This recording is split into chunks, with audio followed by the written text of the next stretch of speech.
Ob začetku pomladi in svetovnem dnevu poezije je v muzeju Lojzeta Slaka in Toneta Pavčka v Mirni peči, kjer že domuje stalna razstava o harmonikarju Lojzetu Slaku, svoje mesto pod soncem našla tudi stalna razstava o drugem rojaku, pesniku, esejistu, prevajalcu in uredniku Tonetu Pavčku. Razstava prikazuje življenjsko pot pesnika in njegovo obsežno literarno zapuščino.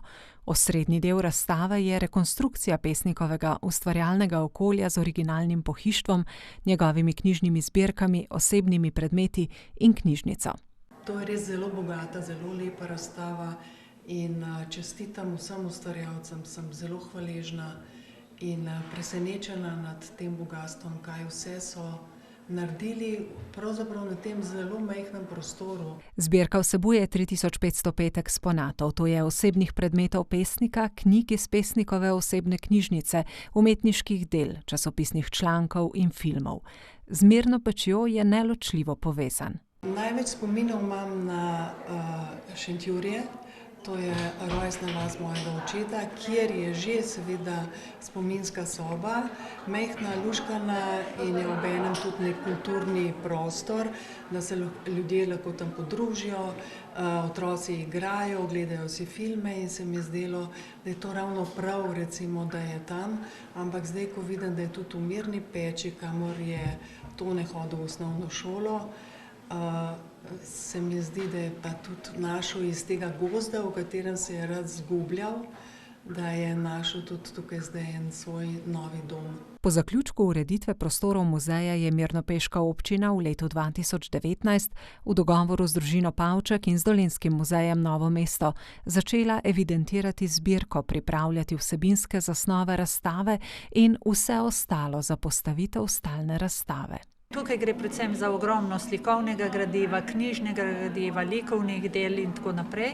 Je bilo treba vso to gradivo popisati, ga skenirati in tako naprej, na kar sledi priprava idejni osnutek same razstave, potem seveda sledi tudi osnutek vseh spremljajočih stvari, to se pravi didaktičnih in digitalnih vsebin.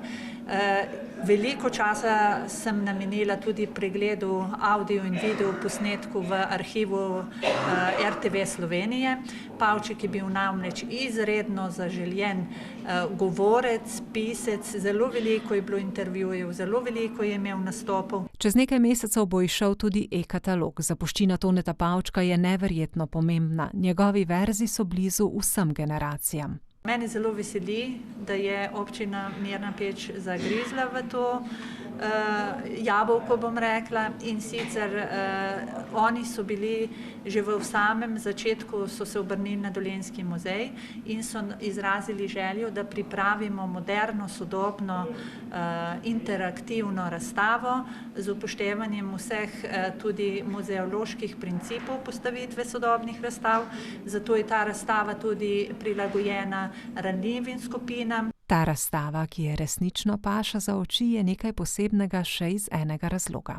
Na sredi osnovnega razstavišča, ki predstavlja njegovo ustvarjanje, je rekonstrukcija njegove sobe, ki se bo enkrat letno menjavala.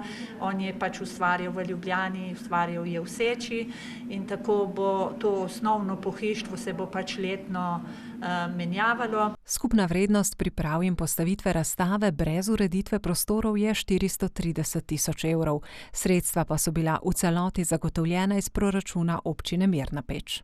Želeli smo ohranjati dediščino naših dveh rojakov, Toneta Pavčka in Lojzeta Slaka.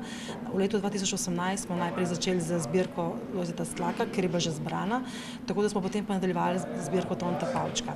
In na ta način bomo omogočili prihodnjim rodovom, da se seznanijo z njunim delom in ohranimo to tradicijo. Večino gradiva nam je dala družina Pavček, potem pa Televizija Slovenija ravno tako, brezplačno je dalo vse video vsebine, potem največjih dela je bilo pa z slikami, fotografijami, ker večino ni znanih avtorjev in to je potem kar dolg proces. Branje veznega besedila v filmu o Tonetu Pavčku in v virtualni izkušnji Jurija Murija ter interpretacije Pavčkovih pesmi je prevzela pesnikova hči Saša Pavček.